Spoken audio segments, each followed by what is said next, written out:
Hey guys, welcome to Wrestling Days and welcome to today's unseen video. This is where we round up all the big talking points from social media. And of course, there's just all this reaction to Wrestlepalooza around today. It does feel a little bit different than usual. Normally we do a show on a Saturday, a PLE.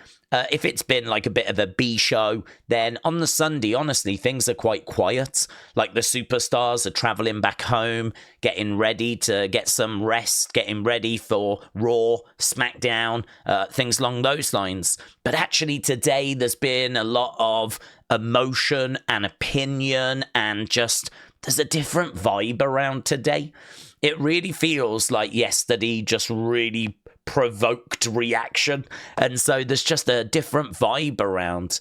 One thing I can tell you, genuinely, wrestling does not feel boring right now, right? I can tell you that much, right? Doesn't feel boring, feels like everyone's got an opinion about what's happening, where we're going, if they like it, if they don't like it, if they're frustrated, if they're optimistic.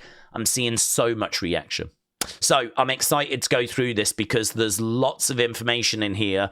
There is a taste of that reaction as well. And we got a few fun bits in there also. So a real mixture in this video. I hope you enjoy it.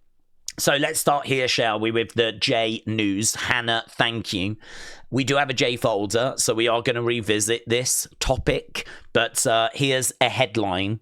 So coming from Brian Alvarez, Jey Uso reportedly in concussion protocol following Wrestlepalooza. So Jey busted himself open. He hit Bron on the back with a chair. It bounced, hit him in the face, split him 6 ways from Sunday, which is a really fun saying that I have encountered before, but I don't use personally.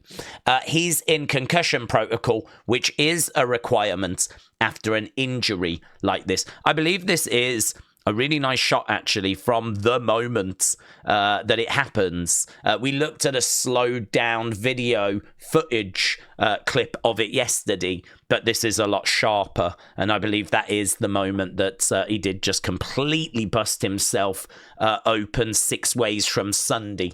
So we will have a look at that Jey folder in a bit and kind of dig into that a little bit more. Mitchell, thank you. So Triple H said there's people reaching out to him every day to return or join WWE, and I believe him, actually. I mean, I think Matt Cardona has been very vocal about wanting to come in. I know that Chelsea has been vocal about bringing him in. We know that Paige has been vocal about coming in. Who knows what Jericho is saying behind the scenes. And there's lots of indie talent we know that go to tryouts. I mean, I certainly don't think he's talking about the Young Bucks and people like that, although who knows, honestly, right? But I do believe that there is a lot of people that do hit up Triple H to see, you know, Blake Monroe coming in, Julia coming in, Stephanie coming in, Andrade coming in, Miro coming in. Like, there is a lot of people that have joined in recent years. So he said there isn't a day that goes by that I don't get a text or a voicemail from somebody saying, I either want to come home or I have never been there. Is there an opportunity for me? I'm overseas right now. I have this time on my deal. And I'd love to explore WWE, come into the PC.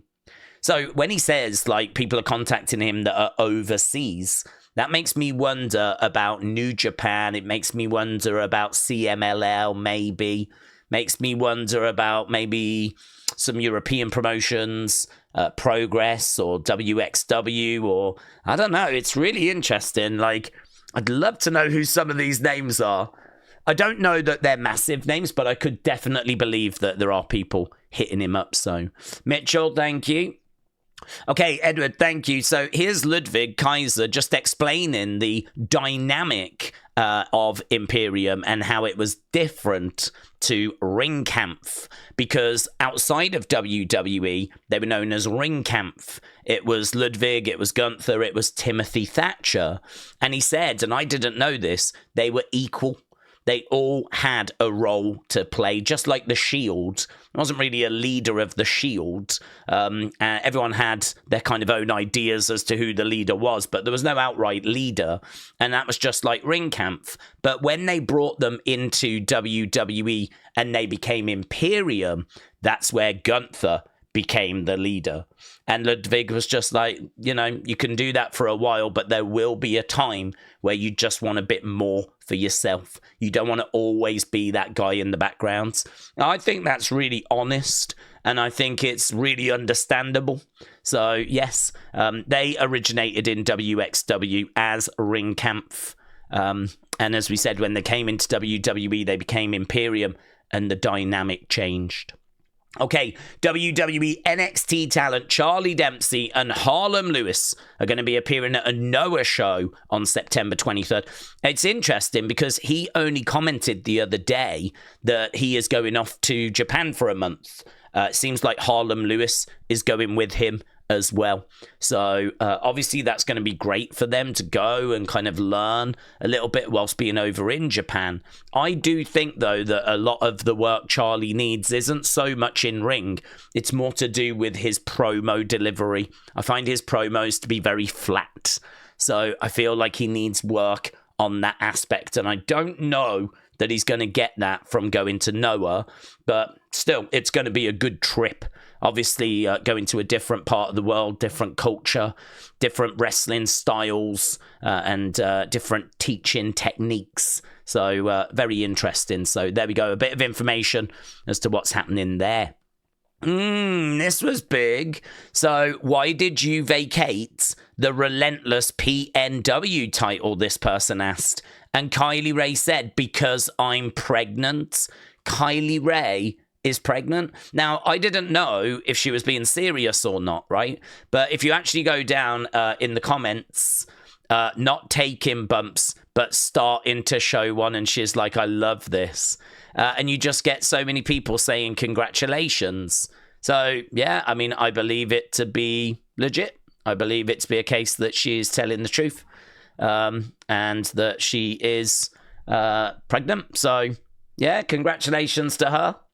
Sometimes you never know if they're not just like being funny and kind of putting some a bit sarcastic back, but no, I believe she's legit telling the truth. So there we go, Kylie Rae, which is great, but also obviously a bit of a shame because it feels like she's a massive part of Evolve and really knocking on the door to just about go to NXT. Feels like she's there or thereabouts. A lot of people under the impression that she should have just gone straight to NXT. So, I don't know. I suppose there's lots of different ways to look at it. The best way to look at it is congratulations. The other way to look at it is, oh, that's a shame because it feels like she's on the verge of really building on this momentum. But then you could look at it the other way, that this is the perfect time to have a baby rather than getting to the main roster and then kind of disrupting your momentum there. So, yeah, it seems like she's going to be out for a while, obviously. But, yeah, wish her all the best. Fantastic news. Okay, Alicia Taylor said, tagging in Lilian Garcia. So, thank you for holding down Raw. So, it looks like Lilian is going to be the announcer. I did read an article on this, and it seems like it's just like some booked time off for Alicia Taylor. I mean, I think the wrestlers do that as well. Book time off and go on holiday and whatever, and so they miss a week. But you don't really notice that because the show can go on without them. But obviously, it's a lot more noticeable if the ring announcer is not there. So, yeah, it looks like there's no issue or anything. She's just got some time off, and Lilian is being tagged in. Fightful Select just letting us know that Piper Niven has sustained an undisclosed injury. So that's why she's not around at the moment. We still don't know what that injury is, but that's why she's not around at the moment. Doesn't seem like she's got booked time off, which was always a possibility. Seems like it is actually an injury. I want to go to that Jey Uso folder, right? Because there's quite a bit here. So Edward, again, thank you. So this is some footage that was taken by fans, and you can see this is footage obviously we did not see. You can see just how bad just how messed up he was following that chair shot. I mean, to be honest with you, the guy basically ended up taking a legit chair shot. Like, he actually ended up, like, hitting himself in the head hard with a steel chair. And legitimately, this is what that looks like when you are suffering the effects of that. So this is actually a really serious situation. And you can see he's just completely messed up there. Completely. He is really having to be helped to the back. So this footage really doing the rounds. So in a newly released video, you can hear LA Knight shouting for the spear to finish the match. Looks like the match got ended early. I mean, if it was early, I don't think it was too early. It still went like a good length of time. But if we skip forward, I think it's about the 18-second mark. You should be able to hear LA Knight call for the spear, right? Well, Jey pulled. He's got the Danny Dimes here in Indianapolis. Go to spear. I don't know if you heard that then. Dimes here in Indianapolis. It's very quiet, but I think you can just hear him say, hey, go to spear. And so it is literally moments after this. And there's even another moment where I think, like, Jey has been told we're going to wrap this up. And I think Jey is, like, even asking for the spear as well. Like, let's just get this done, can we? Because there's other footage that just shows Jey here. So Hang'em High said, was that a hand signal from Jey telling him to spear him? Yeah, I mean, I think LA Knight says, hey, go to spear, right? And I think he's like, come on, please. So here, if you look at his hand gesture, right, you can see his hand just sort of like, seems to be doing that as he's wandering over, right? Like, spear me, bang, and there it is. And you can just see how busted open he is as well. So, yeah, Bads. So there he is at the back, and he said, I'm good. So that is the latest that we've got from Jey. We don't know if he had to have stitches. We don't know how long he's going to be out for, but he has put a message out, I believe on Instagram, just saying, I'm good. The other one that I've got a folder for is Stephanie, because there was so much reaction to Stephanie. So here's Stephanie McMahon. She said, I believe in you, Stephanie. All anyone has to do is watch last night's match with Io, and they will believe too. La primera es la campeón.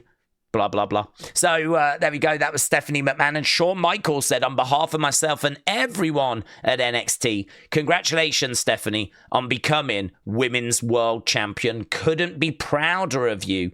Keep on dreaming, La Primera. I mean, this was big, wasn't it? I mean, really, last night what we saw was a new star being born.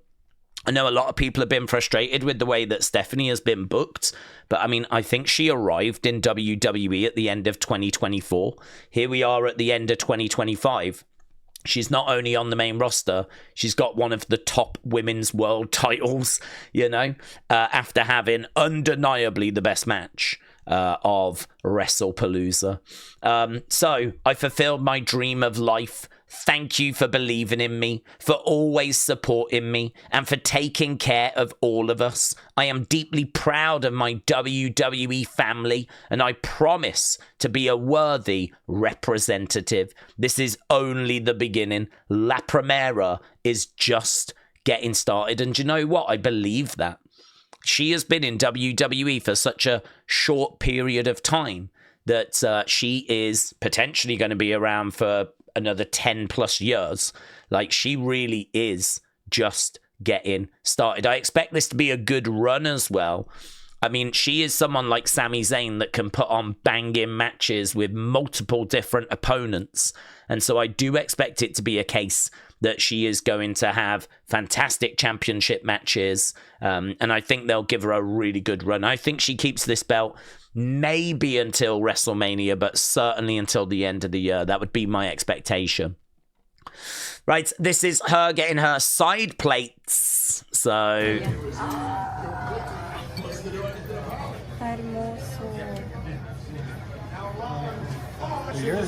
there's her dad's. Almost there.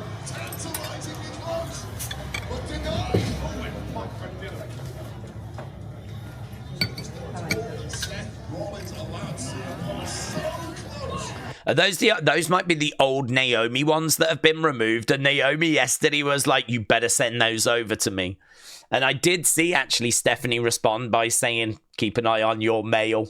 They're on the way, kind of a post. So very, very good. So there we go. That's Stephanie, as we said. If you are looking for positives, you don't have to look very hard. Wrestlepalooza, I think, really marking the arrival of a big new star in that women's division, right? Okay, so I don't know how true this is. That one feels true, of course. We know that CM Punk has been very vocal about LGBTQ plus rights, and no reason to believe that AJ would not be in line with that. So I do believe that the little kind of markings on the ring gear and on the sole of her shoes, Converse, I believe, were LGBTQ plus. I can buy that. This one, I'm not so sure about.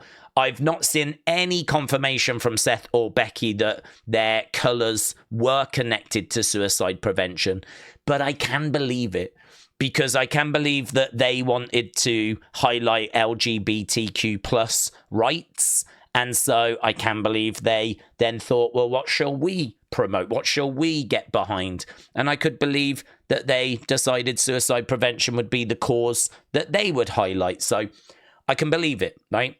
The only thing I'm saying is I don't know 100% this is true.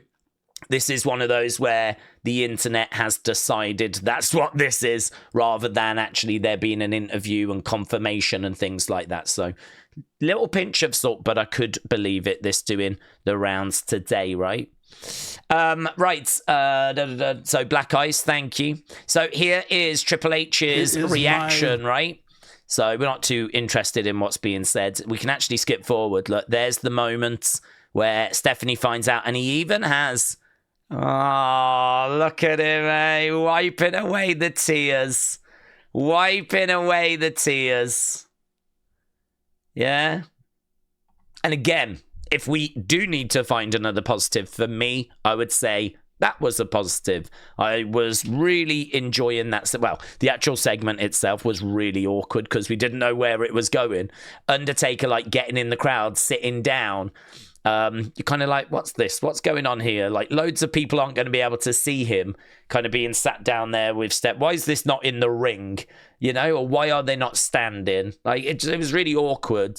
And then he was like, I was at the match the other day. And it was like two old women having a catch up. And it was like, where's this guy? And then, of course, it was all leading to that announcement of her going in the Hall of Fame, which I thought was really, really good. There is chatter, though, about why has it been done this early, which I do think is a very interesting point. We did touch on it in yesterday's video, and that is that, you know, Triple H is going to want to get Stephanie in, definitely, because who knows how long Triple H is going to be in this role for. You know, if ratings do turn sour, there's no protection now. You know, before he was kind of protected by Vince. I don't think Vince would have got rid of Triple H. Might have moved him to a different part of the business. But now, I don't know. Now that TKO are calling the shots, if things go sour, Triple H might find his way out. So it makes sense him wanting to get his wife in whilst he's still got the ability to do that. And she definitely deserves to go in. Not sure why it's this early, though. I mean, maybe it was just right. We need The Undertaker on the show and we need him to do something. We know that Stephanie's going in. Why don't we just pull the trigger now? I mean, it's the end of September. It is a few months earlier than what we would do it. But how about we just do this now? And maybe there was a little bit of that to it as well. So, but I have seen other people saying, I actually like it this way. Why make the announcement just like a month or two before Mania? Why not actually do it months and months in advance? Like dot it throughout the year, space it out a lot more, give each entry a lot more of a spotlight, which I completely agree with. I mean, there was people last year that they were announcing that because we were bang in the middle of WrestleMania season, we struggled to give them any kind of spotlight, right?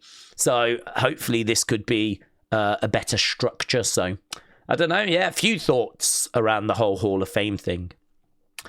Johnny, thank you. This is just fun, to be honest. This is a stupid video, probably the stupidest video I will ever show you. It is Becky and Seth standing, waiting to be risen up. That's it. but they're just waiting for ages. This is like 15 seconds of them standing there waiting to be lifted up. And that's it. That's the whole video. And I was like, oh, man. So this person said the way they're both just stood there waiting to be risen.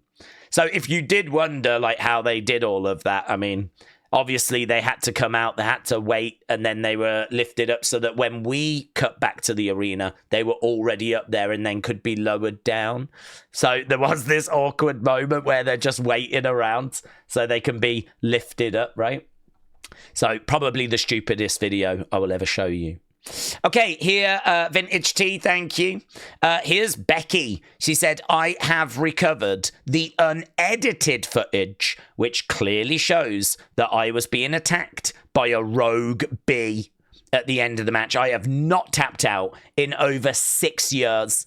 And if it wasn't for the blatant bias of the crooked referee who so obviously saw that I was being ambushed by a vicious winged insect predator, then I would have been declared the winner. So here's the footage, and I didn't notice this at the time. But there's that bee. It's right there. It does actually check out, doesn't it? I bet a lot of you are feeling a bit silly now, aren't you? That we didn't notice this at the time. That's the unedited footage. And I do like the fact that she's included Jess, right? The old throwback picture of her meeting CM Punk when she was a fan. And then fast forward, she was the ref in this match. So was there a bias? It's a big question. Was there a bias in this match? Thankfully, we've got an answer. Jess has responded. She said, Becky, you tapped out, and it's not just me saying it. Ah, mate! Take a bow. Take a bow. Look at that. Becky, you tapped out, and it is not just me saying it. So good. So good. So good. Right, we have got this. And honestly, this looks rubbish. So I'm going to tell you what this says. There are 5 secret 12K cameras that were hidden at WWE PLE events. The angles are never shown on TV for a reason, right? These special cameras go straight to COSM. Look at the roof of COSM, though. Exclusive ceiling animations for Wrestlepalooza. This looks rubbish, right? I mean, yeah, okay, I can see Brock, but I cannot really see John now. He's disappeared because he's down there and I can't see him, right? So this camera angle is rubbish. I can see more of the turnbuckle than I can see of anything else. Like, this does not compare to what you see on TV. That looks great.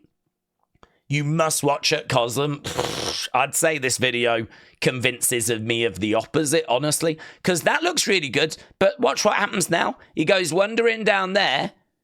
Where's dude going? I can't see his legs. I can't see. There's no camera cuts. I might as well just watch the normal TV feeds, right? I think this is good for certain moments like this where Cody comes out and I can see all of him. But look, he's gone down there now. Do you know what I mean? Like they're not able to adjust to the moment. They're just fixed cameras. And that obviously proves problematic. So that's why they've got these screens up here so that when it does get a bit rubbish, you can end up watching what everyone else is watching. That looks good though, doesn't it? I will give them that. There are definitely moments where it does look good. It's just this bit, I would say, is not one of them where I can see more of the turnbuckle than anything else, right? So, yeah, they're saying there are inside hundreds of fans watching the shows live on a 5-story screen that wraps around. They are closer than a front row seat. Yeah, but I don't think in a good way, honestly. I don't think in a good way. I think it's probably an experience if you live close to it that's worth doing, right? But I would find myself watching that as much as I would be watching that. because that can change camera angles and just get it looking perfect. This one can't. But then you do get nice moments. I really like that moment, actually, and it won't let me skip forwards. But there's a moment where you see like the whole arena and the ring. That looks great. That does look really, really good. And actually, these chairs look really comfy as well. You know, and I don't know if it's like drink service where they bring you drinks. And that looks good as well, doesn't it? That looks good. Yeah, this bit, look at that. That you would feel like you were in the crowd there. So, yeah, there we go. That was just the best video that I had seen in relation to COSM. We've never kind of seen anything that good, that detailed, right? Right, Naomi said, if I have the baby at the Hall of Fame, will y'all help me? Because I can't miss Mother's Stephanie induction, right? And Stephanie's like, oh my God, you guys, I'm so blown away. But please don't have the baby at the Hall of Fame. I'm not sure what Bailey would put in the diaper bag. So we know that Bailey has been a little bit, you know, not quite with us at times. But yeah, nice little interaction between Stephanie and Naomi. Okay, Paul Heyman was asked what he was doing with Brock Lesnar last night. He said, I was introducing Brock Lesnar. What did it look like I was doing? You think I have a freaking death wish? And I'm going to talk about Brock Lesnar's business in public. So there we go. He's been very coy, actually. We still don't know the relationship. We still don't know if he's permanently back with Brock or if that was a one-off. Like, we just don't know at this point. So, obviously, that is going to be quite interesting as we move forwards. I don't think he's part of the vision. There's been a few people asking that. I don't think he's part of the vision. I mean, Brock's an attraction who's only going to come in once in a while. He's not here week in, week out. I don't expect him to be at Crown Jewel, for example. But could he be a part of the Vision's Survivor Series team? I think that's what a lot of us are expecting. Backstage praise for Becky after guiding AJ Lee through her return match. Becky getting praise, AJ getting praise as well. Both of them getting praise. And I gotta say, you know, we said it, the match was good. It was fine. I don't think it was a bad match. I would shave 10 minutes of it. I think it's the longest match on the show. It goes like 29 minutes. I think you could have got that down to 20. I think it would have been better for it.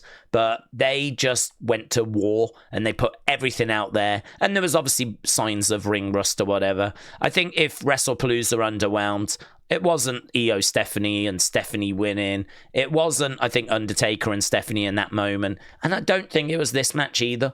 I think all of those are what you would regard as the high points or the higher points on the show.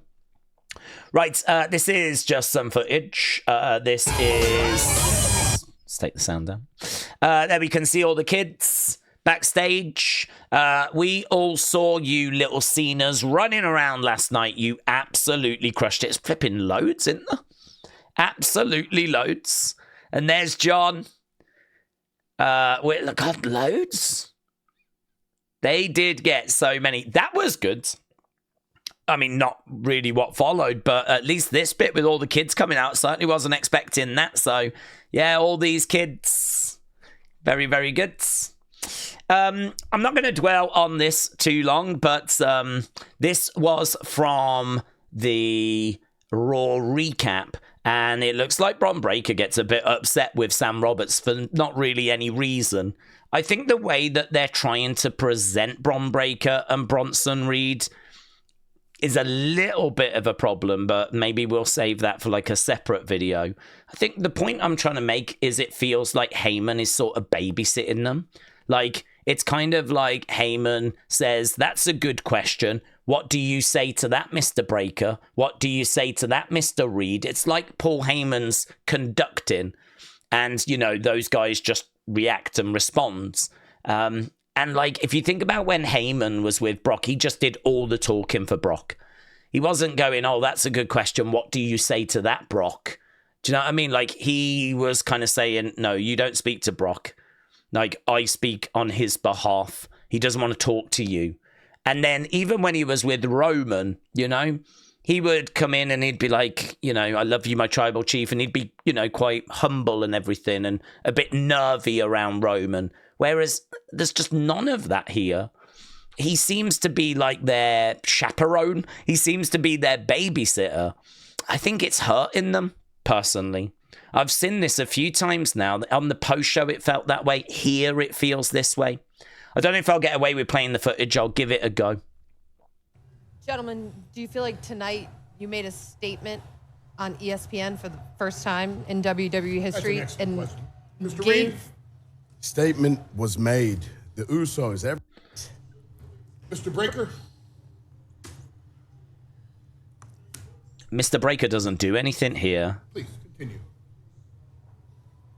He just stares at Sam. Continue. Hey, Jack, come on. Get up! Oh, now's the time.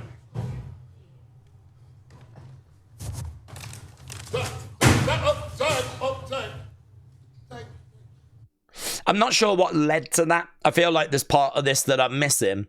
But, I don't know. Something about it just doesn't feel right to me. I don't really like the presentation of this. I don't know. Interesting. We'll have to see. I just wanted to include it because it was something I saw and I was like, it's just not sitting right. Things about the vision just aren't right at the moment. And that kind of Heyman being a chaperone, Heyman being a babysitter, I just couldn't shake it. Certainly where he's like, Mr. Breakker, Mr. Reed, how do you respond to that? He wouldn't have done that with Roman. He wouldn't have done that with Brock.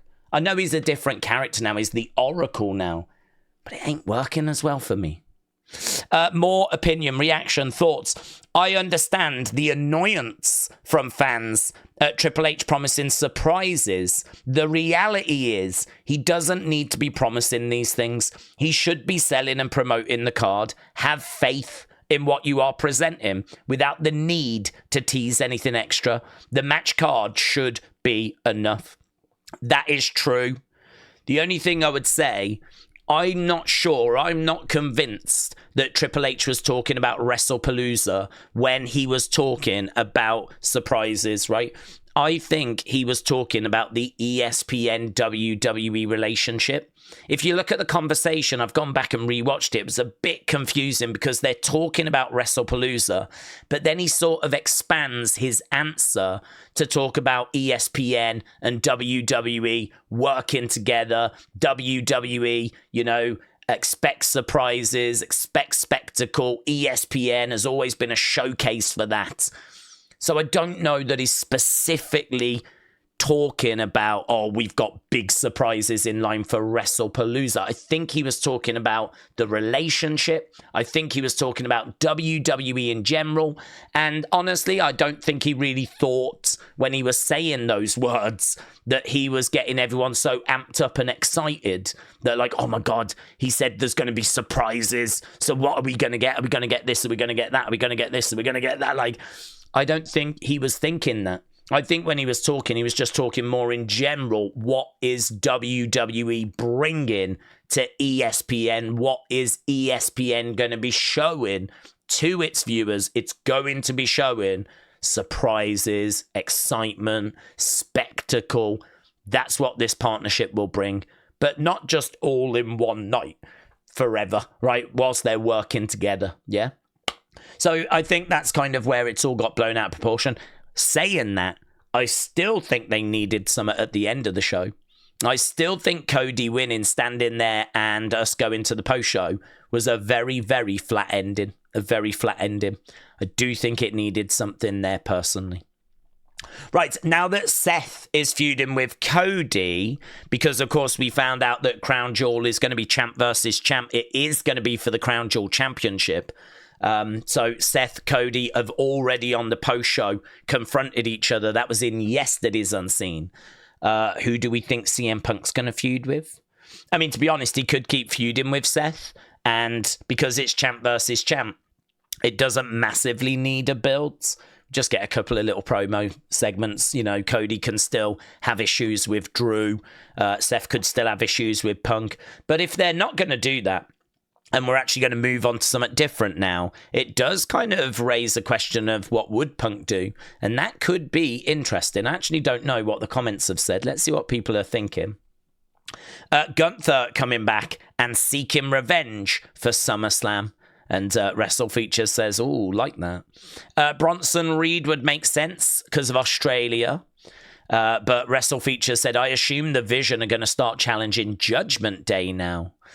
This person said, maybe we just don't see him for 3 weeks. And Dominic would be a good shout, actually. There's a lot of shots back and forth between Punk and Dominic.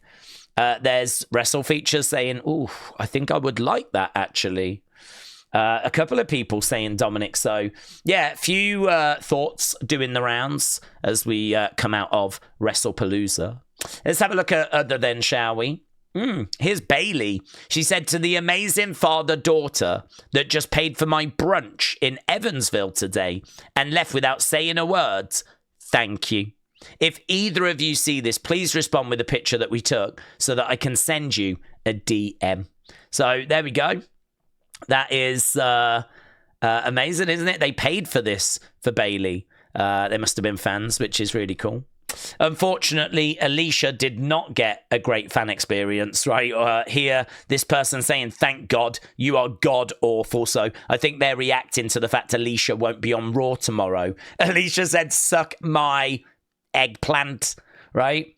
And they responded, you can suck at your job. Stop being so insecure. You are the definition of a DEI hire. Which I think is really unfair because I actually think she's really good. I think she's really good. So I personally disagree. But yeah, it's crazy how Bailey's getting that experience and Alicia's getting that experience, isn't it?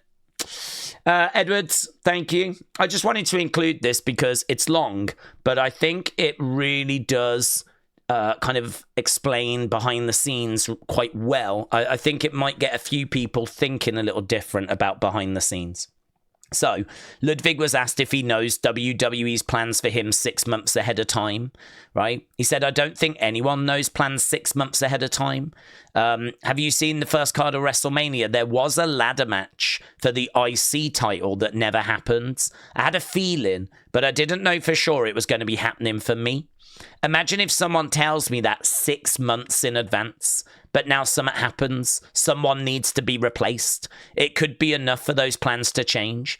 Imagine telling everyone your plans and all those people on the card. That is madness. Not even 4 weeks in advance. You can ask around, but I ask myself, for what? If I get there every Monday in the best shape possible, I just need to focus on what I can control, my condition and my looks. The hardest part is not the training and it's not the matches. It's the mental challenge of never knowing what is next. You can be the guy on Monday and the next Monday you're off the card. Not necessarily because you're bad, but because something has come up. You have to cope with that. It took me many nights to deal with that. I am an emotional human, but Gunther helped me. We are like batteries. I am plus, he is minus. Where I am a lot, he is less. And the other way round, we balance each other out. I am now a lot better at accepting all of this than I was. In Brussels, I had a big fight against Penta. The segment before was Cena Cody. People went insane. They went longer and our match went short. You cannot plan for this. I had to cope with that because realistically, we have a different priority than Cena at the moment in time. I just think that's so interesting.